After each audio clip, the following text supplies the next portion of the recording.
সাতক্ষীরা শ্যামনগরে উপজেলা ও পৌর বিএনপির নবগঠিত কমিটিকে প্রত্যাখ্যান করে নেতাকর্মীরা বিক্ষোভ ও সমাবেশ করেছেন। ত্যাগী নেতাদের উপেক্ষার অভিযোগ এনে কমিটি বাতিলের দাবি জানান তারা। বিস্তারিত দেখুন এসকে সিরাজের প্রতিবেদনে। সাতক্ষীরার শ্যামনগর উপজেলা ও পৌর বিএনপির নবগঠিত কমিটি বাতিলের দাবিতে শনিবার সকাল থেকে স্থানীয় নেতাকর্মীরা প্রতিবাদ কর্মসূচি পালন করেন। শ্যামনগর উপজেলা প্রেস ক্লাব চত্বরে আয়োজিত এ কর্মসূচিতে শত শত বিএনপি নেতাকর্মী অংশ নেন। প্রতিবাদ সভায় বক্তারা অভিযোগ করেন, নবগঠিত কমিটিতে ত্যাগী ও পরীক্ষিত নেতাদের উপেক্ষা করা হয়েছে, যা দলে বিভ্রান্তি সৃষ্টি করবে।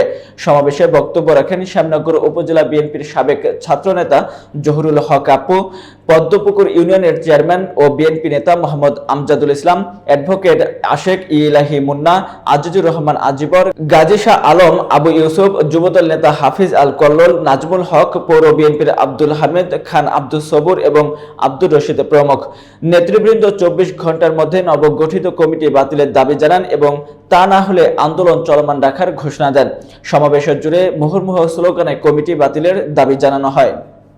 ছাত্র নেতা এবং বিএনপির লোকজন ছিল যারা রাজপথ রঞ্জিত করেছে, তাদেরকে এক জায়গায় রাখা হয় নাই।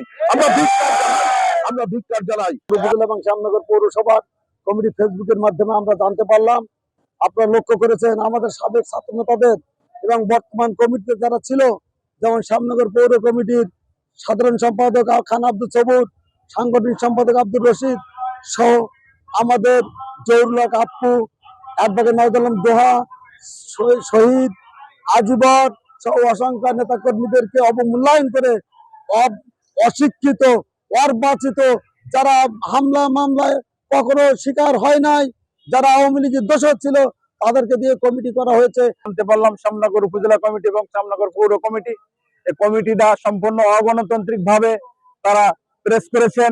আমাদের এটা দেশ নায়ক তারেক রহমানের একটাই কথা, তৃণমূলে যেতে হবে, তৃণমূলের নেতা কর্মীদের মতামতের ভিত্তিতে কমিটি করতে হবে। যারা দীর্ঘদিন ধরে আওয়ামী লীগের সাথে আঘাত করে চলেছে এবং তারা যখন আন্দোলন সংগ্রামে ডাক এসেছে তখন তারা ভারতে যে আরাম আয়েশে দিন কাটাইছে, তারা আজকে শ্যামনগর থানার একটা পাতানো কমিটিকে তারা বাস্তবায়ন করতে চাচ্ছে। হামলার শিকার হয়েছে তাদেরকে বাদ দিয়ে একটি পকেট কমিটি আমাদের ঘাড়ের উপরে চাপে দেওয়া হয়েছে। আমরা এই কমিটির বিরুদ্ধে শক্ত অবস্থান নিয়েছি।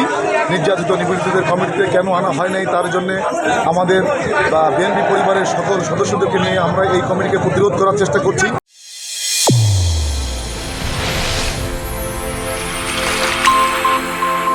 চ্যানেল A1 হৃদয়ের স্পন্দন।